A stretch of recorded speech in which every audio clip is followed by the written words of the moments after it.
Hello મિત્રો, આજે આપણે પોલીસ કોન્સ્ટેબલની ભરતીના લેખિત પરીક્ષાના અભ્યાસક્રમની ચર્ચા કરીશું.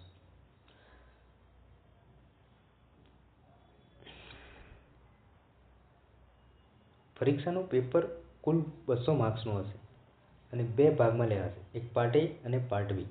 પાર્ટ એની વાત કરીએ તો સૌપ્રથમ એમાં 3 સબ્જેક્ટ હશે, એટલે કે રીઝનિંગ હશે, ગણિત હશે અને ગુજરાતી કોમ્પ્રિહેન્શન, જેમાં ફકરા પરથી જવાબ આપવાના રહેશે. રીઝનિંગ 30 માર્ક્સનું હશે, ક્વોન્ટિટી એપ્ટિટ્યૂડ 30 ગુણનું હશે અને ગુજરાતી 20 ગુણનું હશે. આમ 80 માર્ક્સનું એ થઈ જશે. અને આ એ પાર્ટ એ છે કે જેની ઉમેદવાર મિત્રોએ કન્ટિન્યુઅસલી પ્રેક્ટિસ કરવી પડશે. Over a period of time આના પર પકડ આવશે. એટલે આની રેગ્યુલર પ્રેક્ટિસ કરવા માટે કોઈપણ પ્રકાશકનું બુક લઈ અને એની રેગ્યુલર ડેલી પ્રેક્ટિસ કરવી જોઈએ. હવે પાર્ટ બીની વાત કરીએ આપણે. મેઇન પાર્ટ બી છે.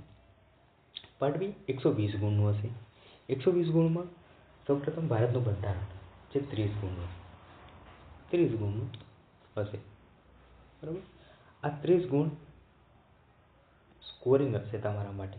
કોઈપણ ઉમેદવાર જો આ 30 ગુણમાંથી સારા એવા માર્ક્સ મેળવશે અને એ ચાન્સીસ બી પોસિબલ છે જે, એટલે એના માટે સ્કોર કરવો સારો રહેશે. 30 ગુણમાં જોઈ લઈશું બંધારણમાં. ભારતના બંધારણમાં એનું ઉત્પન્ન, એની લાક્ષણિકતાઓ, મૂળભૂત અધિકારો, ફરજો, માર્ગદર્શિત સિદ્ધાંતો, બંધારણની અલગ અલગ જોગવાઈઓ, એના પર સુધારા વધારા કરવાની પ્રક્રિયાઓ, એનું માળખું વગેરે જેવું. અને બીજું સંઘ અને રાજ્યના કાર્યો, સંસદીય વ્યવસ્થા, સંસદ અને રાજ્ય વિધાનમંડળનું માળખું. એ જ રીતે સંસદ અને વિધાન બંનેનું સરખું જ છે. કોમન થોડો ડિફરન્સ છે. ત્યાં રાષ્ટ્રપતિ છે, અહીંયા રાજ્યપાલ છે. એ રીતે થોડું ડિફરન્સ આવે છે, પણ સેમ જ છે પેટર્ન. સમવાય તંત્ર, કેન્દ્ર અને રાજ્યના સંબંધો, બંધારણીય સંસ્થાઓ, વૈધાનિક નિયમનકારી અન્યાયિક સંસ્થાઓ અને પંચાયતી રાજ સ્વરાજની સંસ્થાઓ. આમાં જોવા જઈએ, વાત કરીએ આપણે તો આ બે ટોપિક છે. પહેલો બંધારણ અને સંઘ અને રાજ્ય અથવા વિધાનમંડળના માળખું, કાર્યો, રાષ્ટ્રપતિ, રાજ્યપાલ વગેરેમાંથી લગભગ 2/3 ક્વેશ્ચન્સ આવશે. એટલે 20 ગુણ તો આમાંથી જ આવવાના ચાન્સ છે, બરાબર. અને આની પ્રિપેરેશન વહેલી કરવી જોઈએ દરેક મિત્રોએ, કારણ કે આ સ્કોરિંગ સબ્જેક્ટ છે, જ્યાં જેની કમ્પેરિઝન એટલે હિસ્ટ્રી અને કલ્ચરની કમ્પેરિઝનમાં આ સ્કોરિંગ સબ્જેક્ટ રહેશે તમારો મિત્રો. બીજી વાત કરીએ current affair. Current affair, science and technology, general knowledge, જે કુલ 40 ગુણનું હશે. આ 40 ગુણમાં તમે મોટી વાત કરીએ તો બધા કરંટ અફેરના જ પ્રશ્નો છે એવું આપણે અનુમાન લગાવી શકીએ છીએ. કારણ કે જીકે એ એક પ્રકારનું કરંટ અફેર જ છે. સાયન્સ એન્ડ ટેકનોલોજીમાં સાયન્સના જે બેઝિક ક્વેશ્ચન્સ હશે એ તમારે વિજ્ઞાન અને ટેકનોલોજીમાં છે. પરંતુ ટેકનોલોજીના જે ક્વેશ્ચન આવશે ને એ તમારે કરંટ અફેર્સમાં મોસ્ટ પ્રોબેબલી આવી ગયેલા હશે. એટલે કરંટ અફેર માટે મિત્રો 8 થી 12 મહિનાનું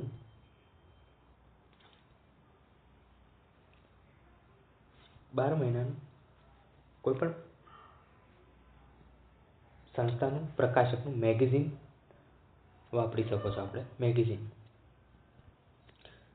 એના સિવાય પાક્ષિક અને ન્યૂઝપેપર.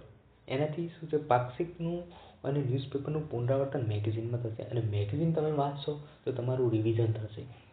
એટલે મોટા ભાગના કરંટ અફેર તમારું આવી શકે છે, કવર અપ થઈ જાય છે. અને વિજ્ઞાન અને ટેકનોલોજી બેસિક સબ્જેક્ટની વાત કરીએ આપણે તો આના માટે 5 થી 10મા ધોરણની પર્યાવરણ અથવા વિજ્ઞાન અને ટેકનોલોજીની બુક વાંચી શકો છો.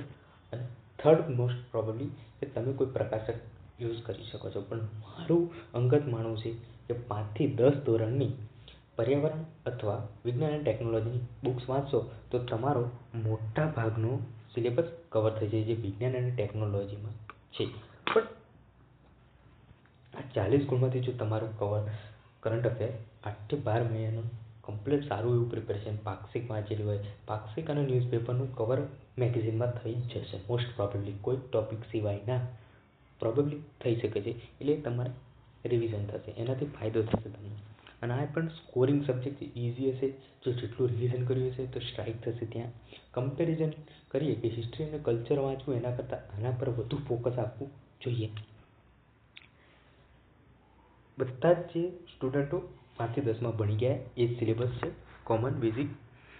હવે વાત કરીએ ત્રીજો પોઈન્ટ છે એ 50 ગુણનો છે. 50 ગુણમાં હિસ્ટ્રી, સાંસ્કૃતિક વારસો, જિયોગ્રાફી એટલે કે ભારતની અને ગુજરાતની ભૂગોળ.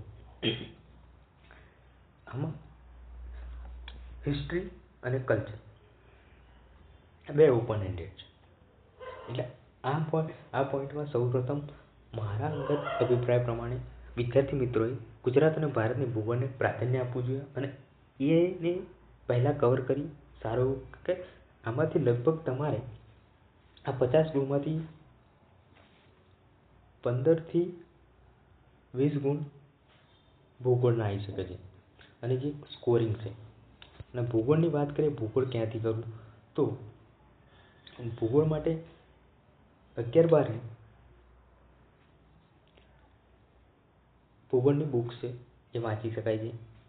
જીસીઆરટીની બુક્સ એટલે કે ગુજરાત બુક વાંચી શકાય છે. એનસીઆરટી પણ જીસીઆરટી ગુજરાતી મીડિયમ માટે મોસ્ટ પ્રેફરેબલ છે અને ક્લાસ 3ની એક્ઝામ હોવાથી જીસીઆરટીમાંથી આવવાના ચાન્સીસ વધારે છે અને એ ઓથેન્ટિક સોર્સ ગણાશે તમારા માટે. બીજી વાત કરીએ સાંસ્કૃતિક વારસો. મારા અંગત અભિપ્રાય મુજબ સાંસ્કૃતિક વારસાને પ્રાધાન્ય સૌથી છેલ્લું આપવું જોઈએ. કારણ કે આ એક પ્રકારનો ઓપન એન્ડેડ ક્વેશ્ચન હોય છે જ્યાં તમે વાંચશો કે નહીં વાંચો, બહુ બધું વાંચેલું હશે તે, થોડું ઘણું વાંચેલું હશે એ, અને નહીં વાંચેલું હોય એ લોકોના ત્રણેયના માર્ક્સમાં બહુ ડિફરન્સ નહીં હોય જાજો. કમ્પેરિઝનમાં તમે વાત કરશો કે જિયોગ્રાફી, કરંટ અફેર અને બંધારણ, જેને વાંચ્યું છે સારું એવું એ સ્કોર કરશે. બંધારણ જો સારું વાંચ્યું છે તો એ 90% માર્ક્સ લાવશે બંધારણના ટોપિકના 30માંથી. થોડું વાંચ્યું છે કદાચ 10-12 માર્ક્સ લાવશે, નહીં વાંચ્યું હોય તો 5 માર્ક્સ લાવશે. ડિફરન્સ આવશે. જ્યારે સાંસ્કૃતિક વારસો એક એવો સબ્જેક્ટ છે કે જ્યાં લગભગ તમારા 10-12 માર્ક્સ એમાંથી +5 માર્ક્સનો ફરક પડી શકે છે. બહુ ફરક નહીં પડે, એ કદાચ ના પણ પડે અને પડે બી. એટલે એના કરતાં બીજા જો આ સબ્જેક્ટ થઈ જાય તમારા બીજા તો તમે પ્રાધાન્ય આપી શકો છો. અને હિસ્ટ્રી અને સાંસ્કૃતિક વારસામાં તો પણ તમે કોઈ પણ પ્રકાશકની બુક લઈ લો, જેમ કે યુવા પ્રકાશક, યુવા ઉપનિષદ પણ વાપરી શકો છો. યુવાની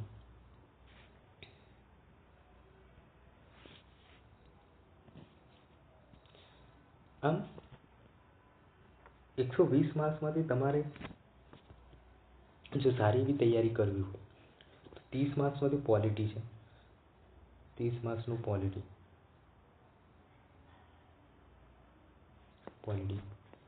એ તમને હાઈ સ્કોરિંગ સબ્જેક્ટ છે. કરંટ અફેર ડેલી કરશો 50-40 માર્ક્સનું કરંટ અફેર, જેમ કે કરંટ અફેર્સમાં કરંટ અફેર્સ પ્લસ જીકે અને કરંટ અફેર એક જ છે. અને વિજ્ઞાન અને ટેકનોલોજીમાં વિજ્ઞાનના બેઝિક પ્રશ્નો સિવાય ટેકનોલોજી કરંટ અફેર્સમાં આવી જશે તમારે. એટલે એના માટે અલગથી કોઈ કરવાની જરૂર નથી વિજ્ઞાન અને ટેકનોલોજી માટે. એટલે એ 40 માર્ક્સનું છે. અને રહ્યું 50 માર્ક્સનું હિસ્ટ્રી, કલ્ચર અને જિયોગ્રાફી. જે હિસ્ટ્રી અને કલ્ચર જે ઓપન એન્ડેડ ક્વેશ્ચન આવવાની સંભાવના છે, જ્યાં તમે કદાચ વાંચ્યું પણ ના હોય, સિલેબસમાં જ હોય પરંતુ તમે ઇન્ટરપ્રેટ ના કરી શકો, એની જગ્યાએ જિયોગ્રાફીમાં તમે 100% કરી શકશો ઇન્ટરપ્રેટ. સિલેબસની બહાર જવાના ચાન્સીસ ઓછા છે હિસ્ટ્રી અને કલ્ચરની કમ્પેરિઝનમાં. ઓકે છે.